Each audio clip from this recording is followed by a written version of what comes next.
कहानी बच्चे और बूढ़े।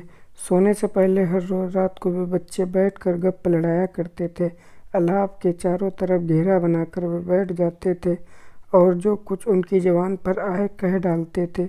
मंद प्रकाशित वातायन में से संध्या की आभा ने सुरपलित नयनों से कमरे में झाँका। प्रत्येक कोने में से मूक छाया अप्सराएं उड़ीं और अपने पंखों में न जाने कैसी कैसी विचित्र कहानियाँ समेट कर ले गईं। यह ठीक है कि बच्चे जो जी में आए कह डालते थे, लेकिन उनके मन में प्रेम और आशा के रंगों से रंजित जीवन के उज्ज्वल प्रकाशपूर्ण पुष्प ही खिला करते थे। उनकी कल्पना में उनका सारा भविष्य ही जैसे एक स्वस्थ और दीर्घ विश्रांत दिवस होता था। बड़े दिन और ईस्टर के बीच में समय की कोई अवधि नहीं होती थी। वह उस पार कहीं फूलों की झिलमिल कर्टेन के पीछे जैसे समस्त जीवन का स्वनिंदित प्रकाश चमचम करती हुई ज्योति में समाहित हो रहा था। शब्दों की ध्वनि मात्र निकलती थी और वे कुछ अटपटे से समझे जाते थे। किसी भी कहानी का ना कोई आदि था और ना कोई अंत। यही नहीं, कोई निश्चित रूप भी उसका नहीं होता था। कभी कभी चारों के चारों बच्चे एक साथ बोल पड़ते थे, किंतु फिर भी वे एक दूसरे की बात में गड़बड़ी नहीं डालते थे। वे सबके सब निर्मिष और अवाक प्रकाश के उस श्रवणिक सौंदर्य को देख रहे थे, जिसमें प्रत्येक शब्द अपने सत्य और निर्मल्य से जगमगाता था, जहाँ प्रत्येक कहानी स्वच्छ और संजीव थी और जहाँ प्रत्येक गल्प का ज्योतिषमय अंत होता था। वे सब बच्चे आपस में इतने मिलते जुलते थे कि उस मंद आभा में 4 वर्ष का सबसे छोटा तो उनसे 10 वर्ष की सबसे बड़ी लोइजिका को अलग से पहचाना नहीं जा सकता था। सबके मुख दुबले और लमछोरे थे, आंखें बड़ी बड़ी थीं। वे आंखें जिनकी दृष्टि अंतर खोज करती थीं, रहस्य को भेदती थीं। एक दिन शाम को न जाने कहाँ से किसका क्रूर हाथ उस स्वर्णिक प्रकाश पुंज की ओर बढ़ा और उसने निर्ममता से छुट्टियों, कहानियों और गाथाओं की सारी मृदुल कल्पनाओं पर आघात किया। डाक से चिट्ठी आई थी कि पिता इटली की समर भूमि में काम आए। कुछ अज्ञात नया आजीवन और उनकी समझ से नितांत परे उनके सन्मुख आ उपस्थित हुआ। वह खड़ा तो यहाँ लंबा चौड़ा विकराल, किंतु उसके मुख, आँख, नाक, कान, हाथ पैर कुछ भी नहीं थे। न तो वह जनरब से पूर्ण सड़क पर से आया, न शांत कोलाहल से युक्त गिरजे से ही। अलाप के चारों ओर व्याप्त द्राभा का निवासी भी नहीं था और न था उन कहानियों का कोई पात्र जो वहाँ की कही जाती थी।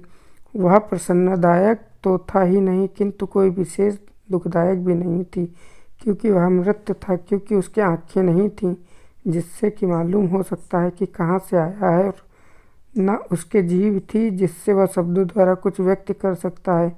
उस प्रेतात्मा जैसे अरूप जीव के सम्मुख बुद्धिहीन सी कुटित और शर्म से गड़ी हुई निश्चित खड़ी थी, जैसे वह अरूप जीव अंधेरा असीम और आहट समुद्र हो, जिसके तट पर कोई उस पार जाने के लिए मौन अशक्त सा खड़ा हो। तो उनसेक ने आश्चर्य से पूछा, लेकिन वह लौटेंगे कब? लोइजिका ने क्रोध भरी दृष्टि से उसे झिड़क दिया। अगर वह काम आ गए हैं तब फिर लौट कर कैसे आ सकते हैं? सब चुप हो गए, जैसे वे उस अंधेरे असीम अथाह सागर के तट पर आ खड़े हुए हों, जिसके पार उन्होंने कुछ सूझता ही न था। मैं भी लड़ाई पर जा रहा हूँ, 7 बरस का मैतीसे यकायक बोल पड़ा, मानो सब बात सही सही वहीं आसानी से समझ गया हो। और वास्तव में जो कुछ आवश्यक था वह यही था, तू अभी बहुत बच्चा है। उस 4 वर्ष के तोनसेक ने, जिसे अभी अपना जांघिया भी पहनना नहीं आता था, गंभीरता पूर्वक वर्तसन्ना की मिल्का सबसे पतली और दुर्लभ थी। वह अपनी माँ के बड़े साल में ऐसे गुड्डी मुड्डी लिपटी बैठी थी कि वह रात चलते की गठरी जैसे लगती थी। उस परछाई के झुटपुटे नीड़ में से नन्ही चिड़िया की तरह महीन और मुलायम स्वर में बोल पड़ी, लड़ाई क्या होती है बताओ न, मैतीस लड़ाई की कहानी कहो। भौतीसे ने समझाया, सुन, लड़ाई ऐसी होती है, आदमी लोग एक दूसरे के चाकू भोंकते हैं, एक दूसरे को तलवारों से काट डालते हैं, बंदूक से गोली मार देते हैं। जितना ही ज़्यादा मारो काटो उतना ही अच्छा होता है। कोई तुमसे कुछ नहीं कह सकता, क्योंकि वैसा तो करना ही पड़ता है होना ही पड़ता है। इसी को लड़ाई कहते हैं, समझी। किंतु मिल्का नहीं मानी, नहीं समझी। पर वे एक दूसरे का गाल क्यों काटते हैं, क्यों चाकू भोंकते हैं, क्यों गोली मारते हैं? अपने राजा के लिए, मैतीस ने उत्तर दिया। और सब चुप हो गए। उनकी धुंधली आंखों को अपने उन्मुख व्याप्त उस विस्तृत मंद उजाले में गौरव के तेज से ज्योति तो कुछ विशाल सा उठता हुआ दिखाई दिया। वे सब के सब निश्चल बैठे हुए थे, न हिले न डुले, न सांस भी, जैसे डर डर कर ले रहे थे। शायद उस दुर्वाह मौन के भार को हल्का करने के लिए मैतीस ने अपने विचार फिर एकत्र किए और निहात सहूलियत के साथ बोला, मैं भी अब दुश्मन से युद्ध में जा रहा हूँ। दुश्मन क्या होता है? क्या उसके सींग होते हैं? मिल्का की महीन आवाज़ एकाएक पूछी तो बैठी। और नहीं तो क्या, वरना वह दुश्मन कैसे हों?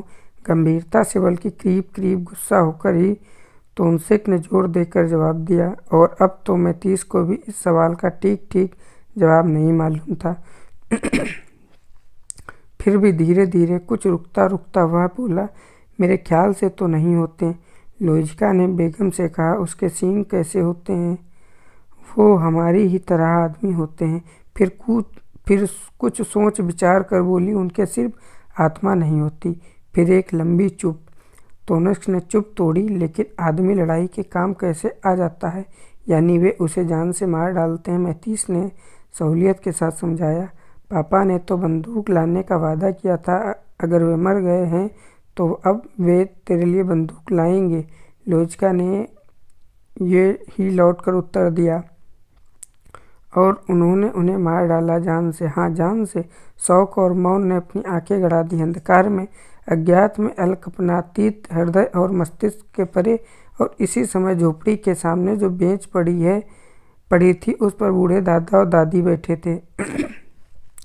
बाग के घने झुरमुट के होकर अस्पराय सूर्य की अंतिम अरुण किरणें चमक उठी। संध्या मूक थी, पर एक लंबी भर्राई हुई और कुछ घुटी हुई सी सबनुक गौशाला से निकल गई, शब्दहीन शून्य में चली गई। शायद वह गाय अपने बच्चे के लिए रभाई थी। न जाने कितने दिन बाद एक दूसरे के हाथ पकड़े हुए वृद्ध और वृद्धा आज बिल्कुल पास पास बैठे हुए थे, पर सर झुकाए हुए। उस संध्या की सुरणी की आभा के अवसान को उन दोनों ने देखा, मौन और अश्रुहीन।